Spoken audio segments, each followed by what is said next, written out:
I've roughed it down. We want 16 diameter. We've got 1730. One approximately 17 millimeters in length.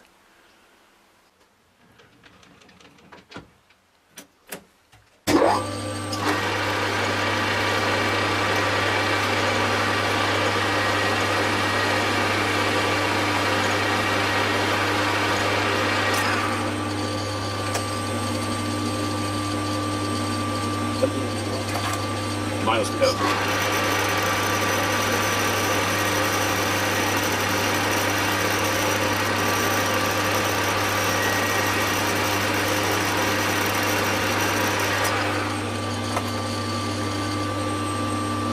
$16.59.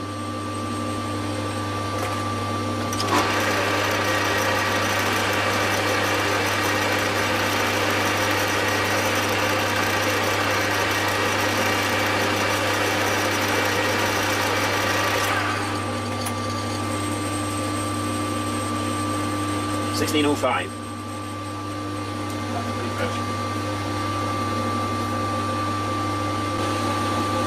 That's pretty close. So we start testing fit. Test fit. Actually, that'll go on.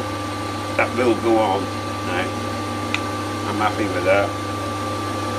I don't want loose fits. That'll be perfect. I think that will be perfect. I'll just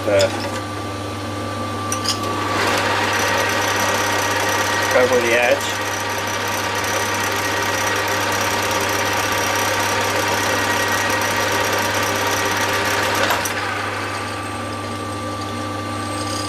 And we can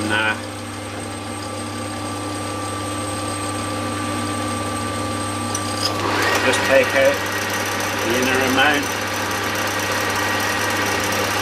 Make sure it is truly the corners taken out. And we got a flat face to work with. I like that.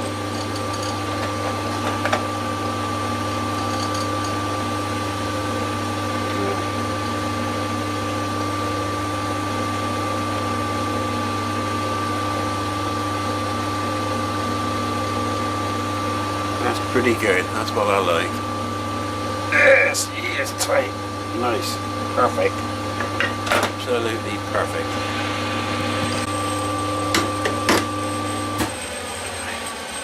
I'm actually chewing this up by rubbing the edge of the tool,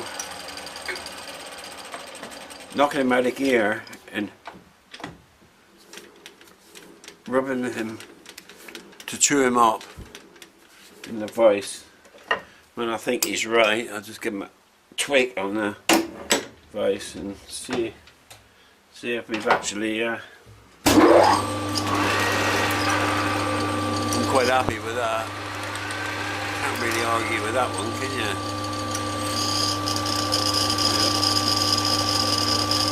I would never do this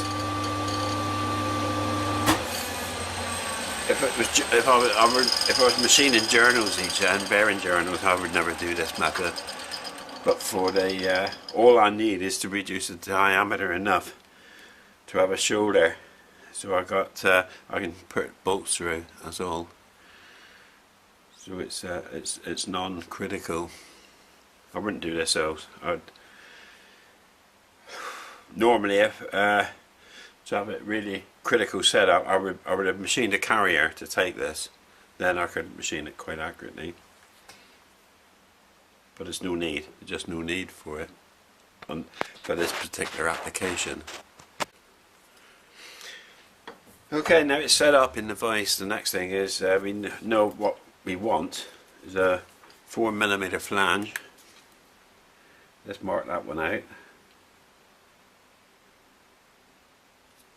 Crikey, that is severely close.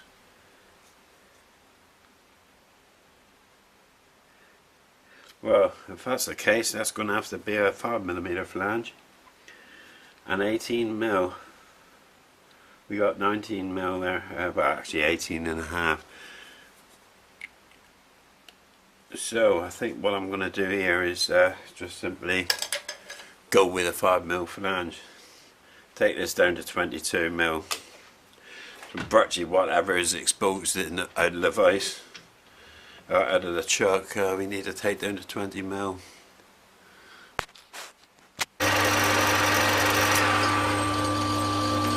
I don't normally bother with cutting through it, but it helps to stop the tool getting bunged up with aluminium.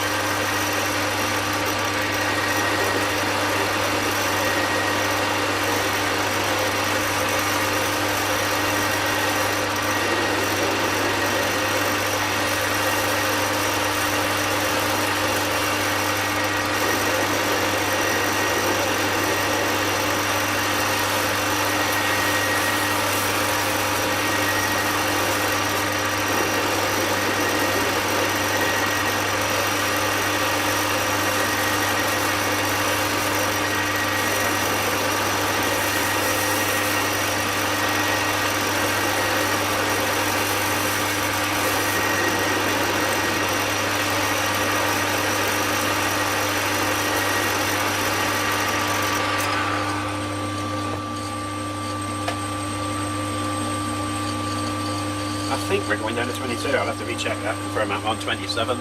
There's a long way to go yet.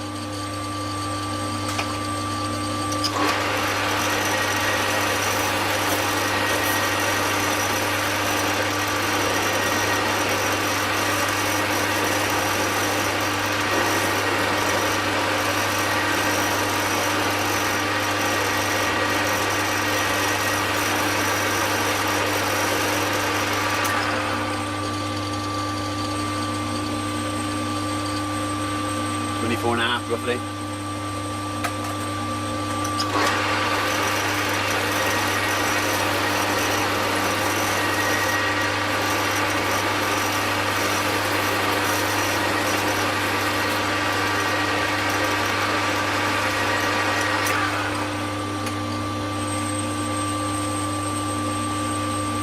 That's 22.96. 3mm.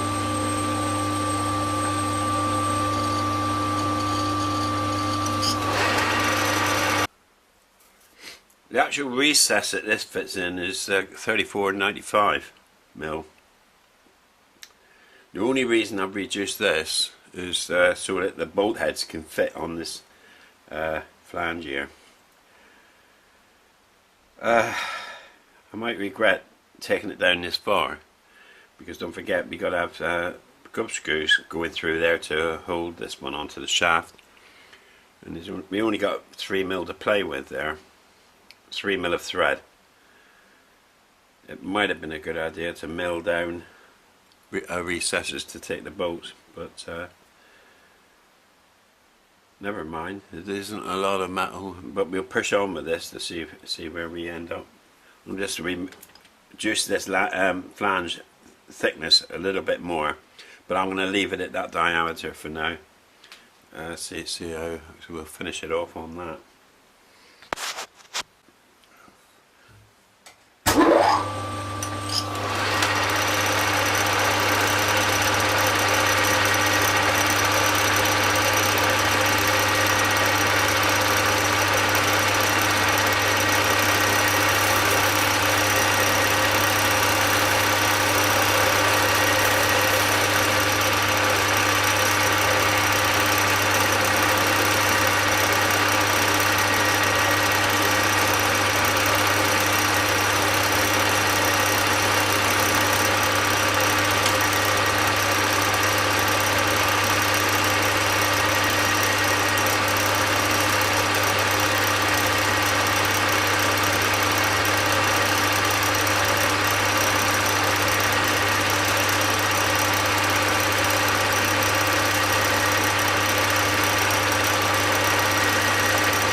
past I've often used a scalpel blade to take off the sharp edge on aluminium. It works quite well. I'll show you how. I usually have a fairly low speed. You keep down near the point of the blade so it's not a wide section, so it doesn't dig in.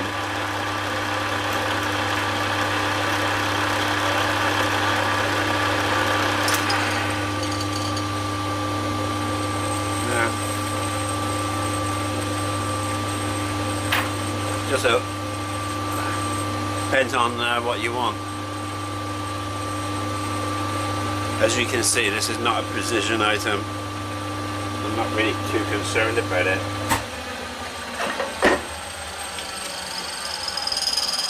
Likewise, because it's not precision, I'm quite happy to just face that off.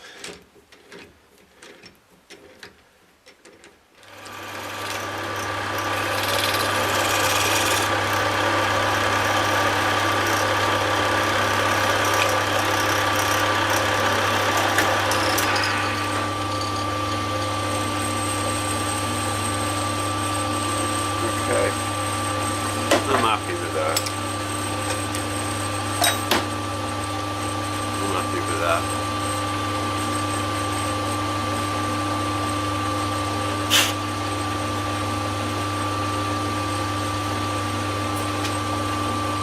There's going to be a heat shrink force fit on there.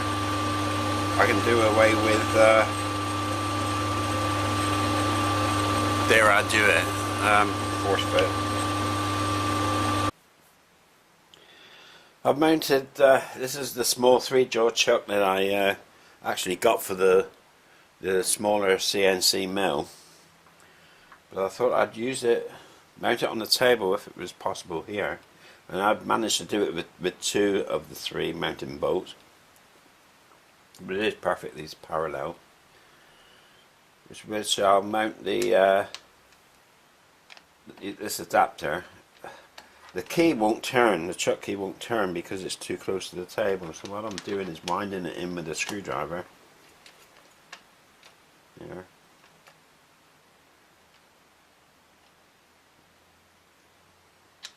We could actually